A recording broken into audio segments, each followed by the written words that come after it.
Namaste students. So today we are going to begin with a new chapter, that is fifth chapter from Flamingo, that is Indigo. Now, Indigo is not about airlines, it is about a plant. From like the leaves of this plant are used to extract a natural rich blue color, and this particular plant was very rare and also very much in demand in the olden days, as the European nations, they you know it was this particular color was used to dye their clothes. Nowadays we are using this color to dye the jeans, but we are not using the natural indigo color, we are using synthetic indigo color. But in olden days this particular plant was in great demand. This indigo plant can be called as a cash crop or commercial crop. It comes under that category, and this particular plant was forced by the Britishers in India and by the Europeans and other colonized nations to grow over there because it was high in demand. So let's see what is there about indigo in this particular chapter. At the background of each slide I have put the indigo flower, which is almost a royal, you can say purple color or lavender color. So here is about the author. Louis Fisher was born on 29th February 1896, and he died on 15th January 1970. He was an American journalist. Among his works were a contribution to the ex-communist treatise, The God That Failed. If this book we come across in one more chapter while reading in Flamingo. So, which was written in 1949, A Life of Mahatma Gandhi, which was written in 1950, basis for the academic award-winning film Gandhi. This particular Life of Mahatma Gandhi was the basis for the academic award-winning film, that is Gandhi. And normally if you see, Gandhi is almost shown on Doordarshan whenever there is our national festivals. So you can just watch that movie, which was, you can say, picturized in 1982, as well as Life of Lenin, which won the 1965 National Book Award in History and Biography. This particular writer was in India. He stayed in India for 2 months. He had visited India in May 1942, and during that time, I think so for 1 week or 2 weeks, he stayed along with Gandhi in one of his ashram at Sevagram, and there each day he spent 1 hour with Gandhiji, and after spending 1 hour with Gandhiji, he wrote a book on Gandhi, 7 Days with the Mahatma. So when he was with the Mahatma, when he was with Gandhiji, he got to know more about this particular incident, which is Indigo. Why? Because, let's see, but before that, before starting the chapter, we'll see the summary of the chapter. In Indigo, Louis Fisher describes how Mahatma Gandhi took an interest in the poor peasants of Champaran in 1916. The sharecroppers of Champaran were forced to grow indigo according to an old agreement. The cruel and cunning landlords extorted money from the poor and illiterate peasants. They made them sign a new agreement. They wanted more money for freeing their land. Gandhi's long and heroic struggle ended with the victory of the civil disobedience. Now, this was the first civil disobedience movement, or you can say first satyagraha, we can say, in India, started by Gandhi. The English landlords were compelled to return 25% of the money they had extorted from the sharecroppers. Now, this is the story, it begins. You can just use your textbook. I'll be using the slides over here where I have just tried to extract the short, the main themes from this chapter. First, it begins with the idea of the departure of the British. Here, Gandhiji met, of course, Louis met Gandhi, and Gandhiji is telling how this particular idea that yes, these Britishers should not be staying in my nation, how I got that idea, from which incident I got inspired, and when it started. That is what he tells in this particular chapter, Indigo. Gandhiji tells Louis when the idea of the departure of the British came in his mind. It was in 1917. Gandhiji had gone to the December 1916 annual meeting of the Indian National Congress in Lucknow. If you see, Indian National Congress was formed in 1885. And later on, and what was the intention? You all know it was the intention with the intention that the Indians should get a chance to present their grievances, their agitations in front of the Britishers. So this Congress party meeting was always held after every 1 year. And here during December 1916 meeting, when he had gone to Lucknow, there he met a person. Who is that particular person? A poor peasant came up to him. Who is that person? Here you have the picture of the person is Raj Kumar Shukla. It was Raj Kumar Shukla. He was from Champaran. Now where is Champaran? Champaran is in Bihar. He wanted to come to his district.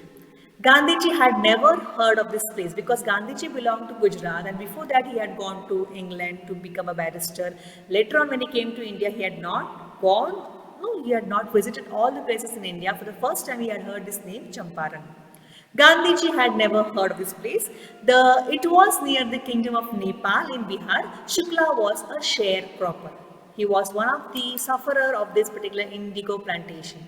So Shukla was resolute. Resolute what? It was firm. Raj Kumar Shukla was illiterate but resolute. He had come to the Congress session to complain against the injustice of the landlord system in Bihar. Gandhiji had an appointment in Kanpur. If you see in a textbook, they have used Kanpur because in olden days it was named as Kanpur and now we have the name as Kanpur, and had to go to other parts of India as well. Shukla accompanied him to the ashram in Ahmedabad. He begged Gandhi to fix a date. If you see, Shukla was firm that anyhow I am going to take this Mahatma to my district because my village people, my you can say friends are suffering because of this sharecrop issue. Gandhiji was impressed with Shukla's determination. He asked Shukla to meet him in Calcutta and take him from there. In Calcutta, he waited till Gandhi was free because like after almost for 2-3 months he waited because that time during this first meeting, Gandhiji told him that after 3-4 years I'll be coming to Calcutta, there you meet me and then you take me to Champaran. So till Gandhi was free, he waited for Gandhi to be free and then they both boarded a train for Patna. From there, from Calcutta they went to Patna. There, Shukla led him to the house of a lawyer named Rajendra Prasad. If you remember, Rajendra Prasad is our first president of India. So he was a lawyer. So Shukla took Gandhiji to meet Rajendra Prasad because Rajendra Prasad was the lawyer and he was the one who legally knew about this particular case which was fought against Britishers. So, but when they went over there, he was not there at his home. So they thought of, okay, let's continue our journey to Champaran. But before that, Gandhiji wanted to go to Muzaffarpur. Why? Because at Muzaffarpur, he had a professor whose name was J.B. Kripalani. And he was the one actually, with his help, he wanted to meet other few important people to get more information about this particular sharecrop issue. So Gandhiji decided to go first to Muzaffarpur, which was on the way to Champaran. Okay. He wanted to obtain more complete information about the condition of Champaran because Shukla was actually just an illiterate person. He couldn't give all the evidences and clues or actually in details about the case. So he wanted to meet important people. Professor J.B. Kripalani of the Arts College, whom he had seen at Tagore's Shantiniketan, waited for Gandhiji at the station with a large body of students. If you see Kripalani, J.B. Kripalani is said to be a disciple of Gandhi and he had helped him a lot. He is a politician. And of course, along with this large body of students, he waited for Gandhiji at the station of Muzaffarpur. Gandhiji stayed for 2 days because that day he reached at midnight. So he had to stay there, and where he stayed is at the home of Professor Malkani. Now, Professor Malkani was actually a teacher in a government school, and in those days it was very, very risky for a government employee to give shelter to a home rule person, or you can say the person who is going to fight against Britishers. So, at his own risk, he had allowed Gandhiji to stay at his home. The news of Gandhi's arrival spread quickly through Muzaffarpur and then to Champaran. Sharecroppers from Champaran arrived on foot to meet their champion. Muzaffarpur lawyers called on Gandhi to brief him. You can see in the picture I've got four lawyers in the pic were here. So they all came to Gandhi to give him, to brief him about the case. They told in detail, and even they told him that how much they charge the peasants for particular case. So when Gandhi got to know that they are charging the poor farmers, he got angry. He cheated them for collecting huge fees from the poor sharecroppers. Gandhiji got very, he was very angry on this lawyers, that why are you collecting fees, on that heavy fees from this particular sharecroppers. So this is about this particular system which was followed in Champaran. English landlords of Champaran. Most of the arable land in Champaran was owned by Englishmen. Indian tenants worked on the land. Germany had developed synthetic indigo. Now, indigo plantation was not very profitable. Therefore, they obtained agreements from the sharecroppers to pay to the landlords compensation for being released from the 15% arrangement. This particular system was called as Tinkatiya system, where actually a land which is less than an acre was called as biga, and these particular villages were forced to plant indigo on three part, or you can say three katha.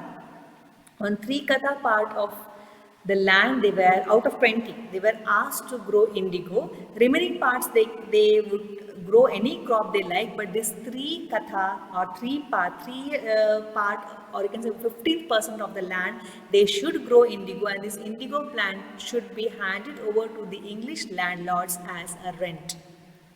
So when later on German, they found out, they discovered synthetic indigo, which is used nowadays. Synthetic indigo was discovered, and that's why the natural indigo was no more in demand, because synthetic indigo was much more cheap and was easily available. Natural was rare and it was expensive for the as a raw material for the dyes. So they started using synthetic indigo, which was developed by Germany. So later on, this particular indigo demand was less. So the British landlords, they asked for 15% compensation. You don't grow indigo on your lands, but you have to pay us the rent as decided before, or I can say as agreed before. According to the previous agreement, this is what it tells, just now I told you, English landlords compelled all tenants to plant 15% of their land with indigo. They had to surrender the whole indigo crop to the landlords as rent. Those who opposed were tortured by their hired bullies. Meanwhile, the illiterate peasants saw through the trick of the landlords. They were not ready to pay the compensation. Those who had signed wanted their money back. During those days, slowly and gradually awareness was spreading among the people.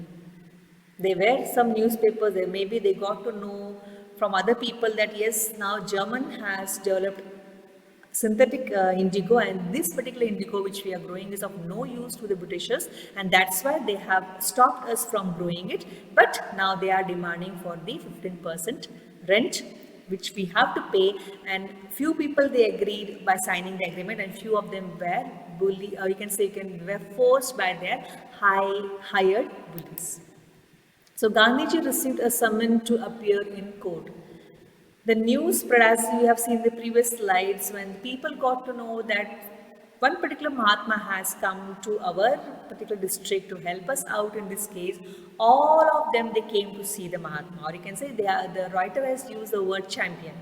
So Gandhiji, when of course this particular news spread to the court over there, or you can say the British Viceroy over there, Gandhiji met the secretary of the British Landlords Association. Why? Because he wanted to know more about what was the issue, what was the condition over there, but he didn't give him any information.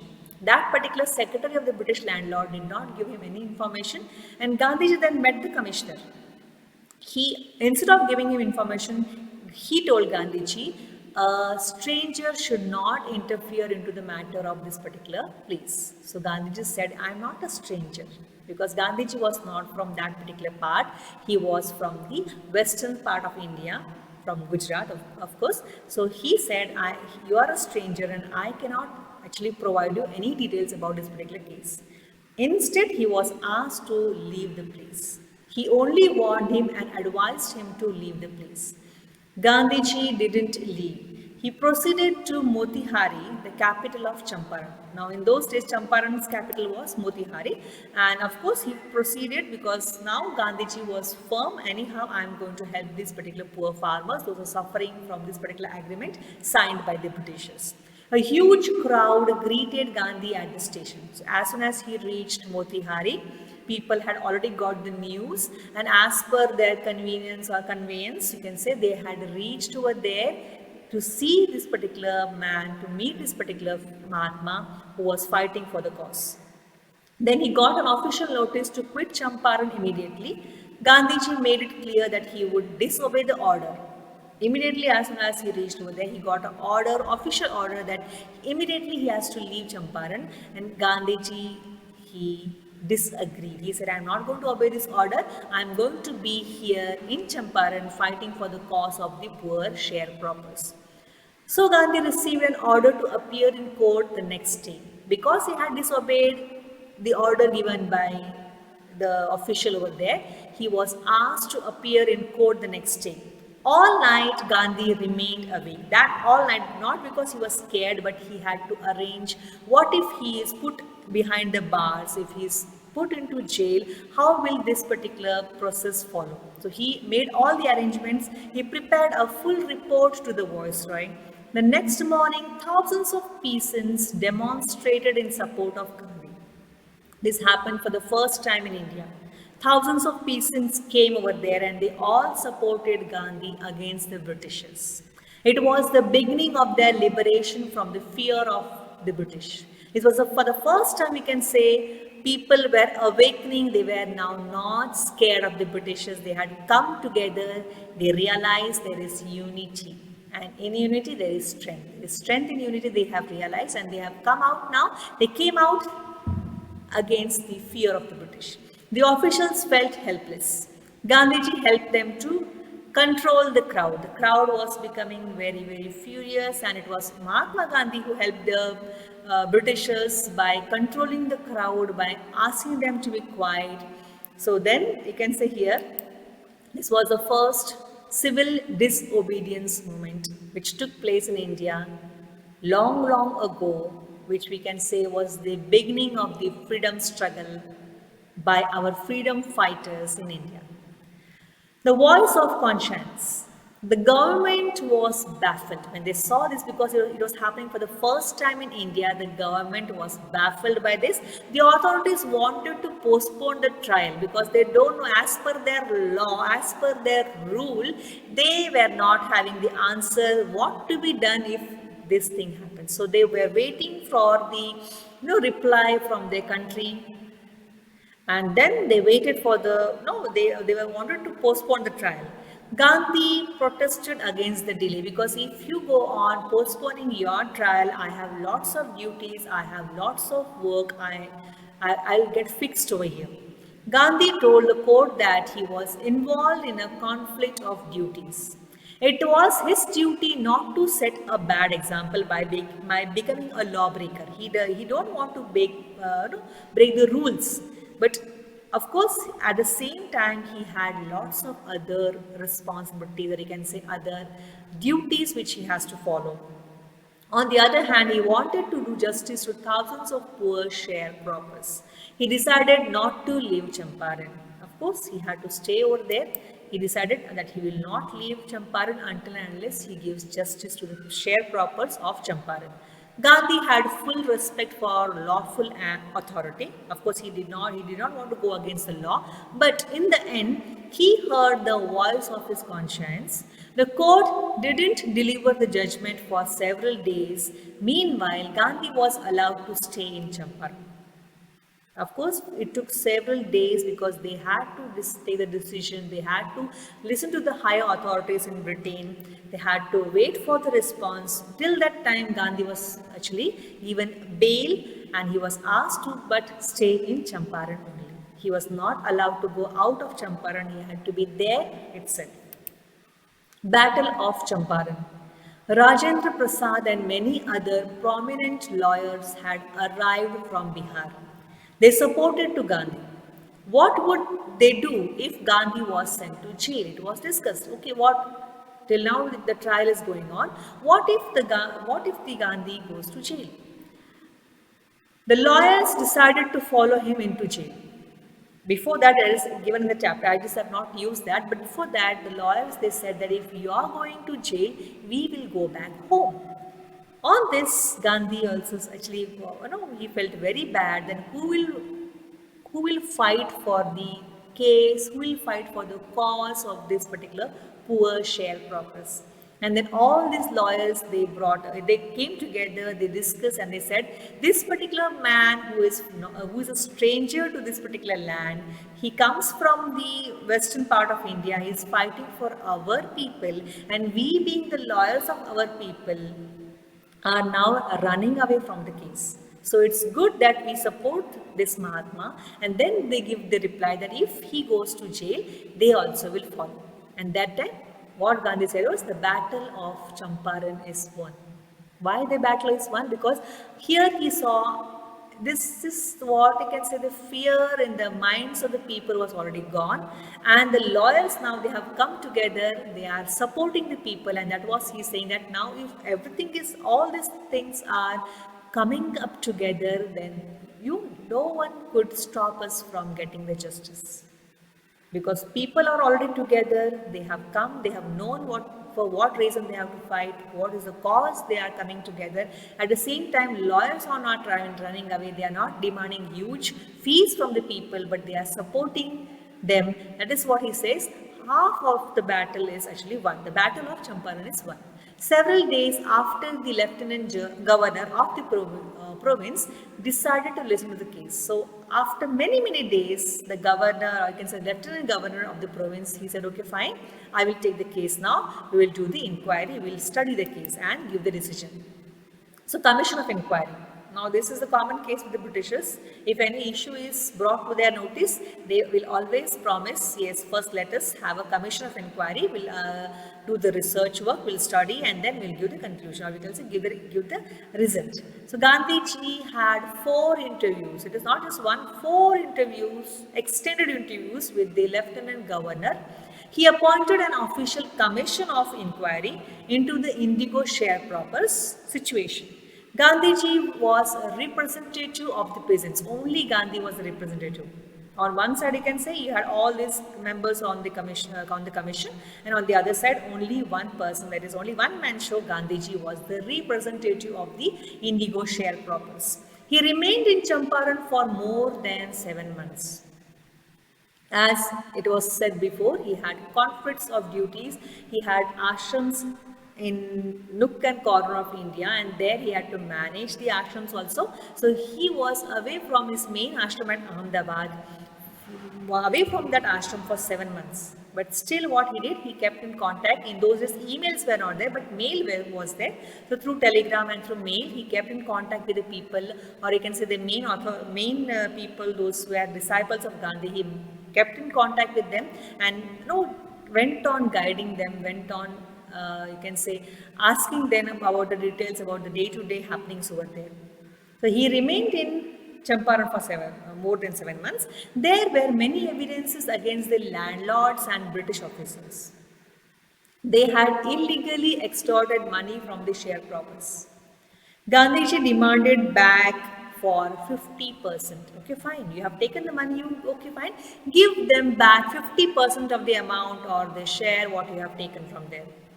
The landlord offered to refund only 25%. Because first of all, they thought this particular Mahatma may now demand full money back from us, but Gandhiji demanded only 50%. But these smart fellows, what they said, no, no, no, we will not give 50% of it back, we'll give 25% of it back to the sharecroppers. Gandhiji agreed. Why? Because he said the British government for the first time had bent down in Indian history. Doesn't matter. 25% okay, fine. Now, no, they have dropped down their heads, they have agreed, and that is enough for us. Our half of the battle is won. The deadlock was broken. Social work in Champaran, you can say that problem was solved, but Gandhiji saw that the people of Champaran were culturally and socially backward. Gandhi saw the cultural and social backwardness. At the same time, the people over there, you can say health issues were there. They were not aware of the proper sanitation over there. So he had asked for a doctor to stay there for almost 4 to 5 months to teach them hygiene.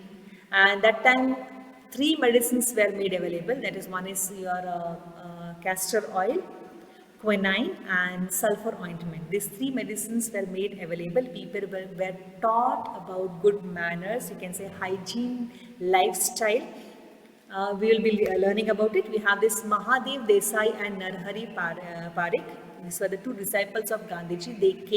They came along with them, their wives came, they stayed with these people and they volunteered to teach these people about proper sanitation, to have proper hygiene in the village. That is what they did. And along with them, you can say Kasturbai, who is wife of Mahatma Gandhi, and Devdas. Actually, Mahatma Gandhi, you all know that he have 4 children. The first one is Harilal, second one is Devdas, third one is Manilal, and fourth one is Ramdas. So second son, that is Devdas, he stayed along with Gandhi and Kasturba and he served the people over there. Many more came from Bombay, Pune and other distant parts. Gandhiji's son Devdas also joined them. Primary schools were opened in 6 villages of Champaran. Kasturbai, wife of Gandhiji, taught lessons of cleanliness and sanitation to the women over there. Because when Gandhi saw the women over there were very, very filthy, he pointed out to Kasturbai, you please go and meet those ladies and teach them about cleanliness and sanitation. So she also helped, can say, her husband in this particular moment. It is not just the satyagraha against, you can say, the Britishers for their right, but it is also bringing about awareness to the people, those who are socially, culturally, we can say backward. So Champaran episode was a turning point. Champaran episode was a turning point in the life of Mahatma Gandhi also. The Champaran episode was a turning point in Gandhi's life. It was not a simple victory, it awoke the soul of the poor peasants. Because till then, blindly they were slaves of this particular European nations who were coming to our land and they were ruling them. So this was, you can say, it was awakening of the soul of the poor peasants that this is your motherland and you are the son of this land. You have full right to be here, to work for your nation, to love your mother and not the owners, those who are coming from outside and staying here and not to love them or not to be a slave to these owners. Gandhi tried to mold a new free Indian who could stand on his own feet and thus make India free. It was, you can say, the beginning of the freedom struggle movement in India. Some people wanted C.F. Andrews. Now, C.F. Andrews is Charles Freer Andrews, who was a pacifist, English pacifist. A pacifist means what? A person who loves peace. He was a strong devotee of Gandhi. He was over there. So the lawyers over there, they said, why don't we take help of C.F. Andrews to fight against Britishers? Let us request him to stay in Champaran and take his help. But for this, Gandhiji opposed. He said no. He didn't want that the Indians should take the help of an Englishman in their own struggle for their freedom. In this way, Gandhiji taught them self-reliance. You have the dialogue of our first president, Rajendra Prasad, in a textbook, who says that this is how Gandhiji taught us self-reliance. Not only self-reliance, it was self-reliance, it was Indian independence and help to sharecroppers. So this particular Champaran Satyagraha, which took place in 1917, was awakening the soul of the poor Indians against the Britishers. Of course, it took a long time, but yes, in 1947, India at last was free. A free nation, independent nation. And with this, we end with this particular chapter. The name of this chapter was Indigo. The writer was Louis Fisher. I hope you understand this particular properly. Read the chapter. If you have any doubt, you can just answer. With this, we end with the chapter. Thank you very much. Take care. Bye-bye.